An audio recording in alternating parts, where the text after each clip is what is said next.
पिछले 8 महीनों से 3i एटलस लगातार न्यूज में बना हुआ है। ये हमारा तीसरा कंफर्म्ड इंटरस्टेलर विजिटर है, यानी ऐसा ऑब्जेक्ट जो हमारे सोलर सिस्टम के बाहर से आया है।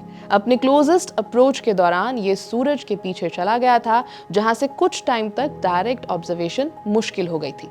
लेकिन दिसंबर 2025 में जब ये दोबारा सामने आया, तब दुनिया भर के टेलीस्कोप्स इस पर नजर गाड़ कर बैठे हुए थे। अब धीरे धीरे नए रिसर्च पेपर्स पब्लिश हो रहे हैं जो बताते हैं कि सूरज के इतने करीब आने के बाद इस ऑब्जेक्ट में कितने ड्रामेटिक चेंजेस आए। जॉन्स हॉपकिंस यूनिवर्सिटी के कैरी और उनकी टीम का एक नया प्री प्रिंट पेपर अवेलेबल है, जिसमें बताया गया है कि सिर्फ कुछ महीनों में ही ये कॉमेट कितना बदल चुका है। और हाँ, अब कई लोग ये क्लियरली कह रहे हैं कि 3i एटलस डेफिनेटली एक कॉमेट ही है।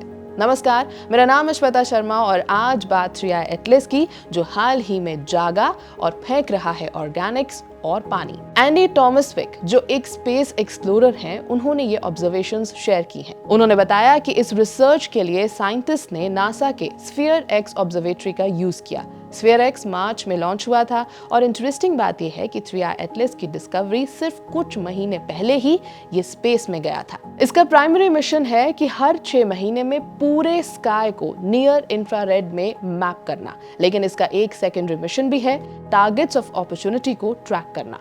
3i एटलस ऐसा ही एक स्पेशल टारगेट बन गया। ये स्फीयर एक्स के लिए एक परफेक्ट टेस्ट था, क्योंकि ऑब्जेक्ट फास्ट मूविंग था और अनयूजुअल भी। अगस्त में जब स्फीयर एक्स ने पहली बार 3i एटलस को क्लोजली ऑब्जर्व किया, तब ज्यादा एक्टिविटी नहीं दिखी। कॉमेट ऑलमोस्ट क्वाइट था, सिर्फ थोड़ी बहुत आउटगैसिंग हो रही थी, यानी सरफेस से गैसेस का निकलना, और पानी की रिलीज तो ऑलमोस्ट ना के बराबर थी। साइंटिस्ट का मानना है कि इसका रीजन कॉस्मिक रेज हो सकता है। ये कॉमेट शायद बिलियन सालों से इंटरस्टेलर स्पेस में ट्रैवल कर रहा था, जहां उस पर लगातार कॉस्मिक रेडिएशन पड़ती रही। इस रेडिएशन ने उसकी सरफेस पर एक प्रोटेक्टिव शेल बना दी होगी, ऐसी लेयर जिसमें वॉलेटाइल आइसेस नहीं बची थी, जो इजीली सब्लिमेट हो सके। उन्होंने कहा कि इसके बाद सूरज ने अपना काम शुरू कर दिया। कॉस्मिक रेस से भी ज्यादा पावरफुल थर्मल एनर्जी जब इस पर पड़ी, तो ऐसा लगता है कि इसने कॉमेट की प्रोटेक्टिव क्रस्ट को क्रैक कर दिया। दिसंबर के ऑब्जर्वेशन रन में स्फीयर एक्स ने जो देखा वो काफी सरप्राइजिंग था। वाटर प्रोडक्शन लेवल अगस्त के मुकाबले लगभग 40 गुना बढ़ गई। कार्बन डाइऑक्साइड का लेवल तो 80 गुना तक जंप कर गया। कार्बन मोनोऑक्साइड और कार्बन डाइऑक्साइड का रेशियो भी चेंज होकर 2.5 हो गया, जो हमारे सोलर सिस्टम के typical carbon monoxide dominant comets जैसा ही है। सिर्फ पानी और कार्बन बेस्ड गैसेस ही नहीं, बल्कि और भी वोलेटाइल कंपाउंड्स डिटेक्ट हुए। डाटा से पता चलता है कि कॉमेट एक रिच ऑर्गेनिक सूप रिलीज कर रहा था।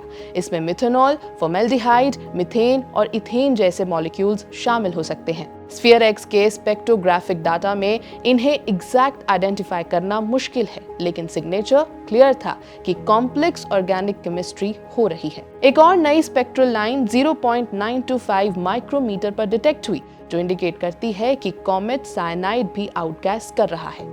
अगस्त के डाटा में ये फीचर बिल्कुल भी नहीं था। आउटगैसिंग का लेवल इतना हाई था कि रिसर्चर्स को लगता है हम लिटरली एक multi billion year old comet को इवेपोरेट होते देख रहे हैं। ये शायद अपनी एग्जिस्टेंस में पहली बार किसी स्टार के इतने करीब आया है। इसका गैस और डस्ट का शेप भी अनयूजुअल है। ऑथर्स ने इसे पियर शेप्ड बताया है, और ये सिर्फ मेटाफर नहीं, एक्चुअल शेप की बात हो रही है। इस पियर का स्टेम सूरज की तरफ पॉइंट करता है, लेकिन इंटरेस्टिंगली इसमें टिपिकल एंटी सनबर्ड टेल नहीं है। अक्सर कॉमेट्स में सूरज के ऑपोजिट डायरेक्शन में एक टेल बनती है, जब छोटे पार्टिकल्स रेडिएशन प्रेशर से पुश होते हैं। यहाँ ऐसा नहीं हो रहा। साइंटिस्ट का मानना है कि जो पार्टिकल्स हेलो बना रहे हैं वो इतने छोटे नहीं हैं कि रेडिएशन प्रेशर उन्हें इजीली पुश कर सके। शायद ये सेंटीमीटर या डेसीमीटर साइज के हो सकते हैं। तो क्या हम एक कॉमेट की मौत देख रहे हैं? शायद पार्शियली, लेकिन लगता नहीं कि 3i एटलस कंप्लीटली डिसइंटीग्रेट हो जाएगा। अब ये सूरज से दूर जा रहा है, और जैसे जैसे डिस्टेंस बढ़ेगा, थर्मल एनर्जी का इफेक्ट कम होता जाएगा। चांसेस हैं कि ये इंटैक्ट ही सोलर सिस्टम से बाहर निकल जाएगा और अपनी इंटरस्टेलर जर्नी कंटिन्यू रखेगा। टॉमसविक ने यह भी कहा कि अप्रैल में स्फीयर एक्स को इस रिट्रीटिंग विजिटर को ऑब्जर्व करने का एक फाइनल मौका मिलेगा। उसके बाद भी इस पर और रिसर्च पेपर्स आने की पूरी संभावना है। थ्रिया एटलस ने साइंटिस्ट को एक रेयर अपॉर्चुनिटी दी है, एक ऐसे ऑब्जेक्ट को स्टडी करने की जो बिलियन सालों से स्टार्स के बीच भटक रहा था और अब हमारे सामने अपनी कहानी खोल रहा है। यह है एबीपी लाइव, मेरा नाम है श्वेता शर्मा।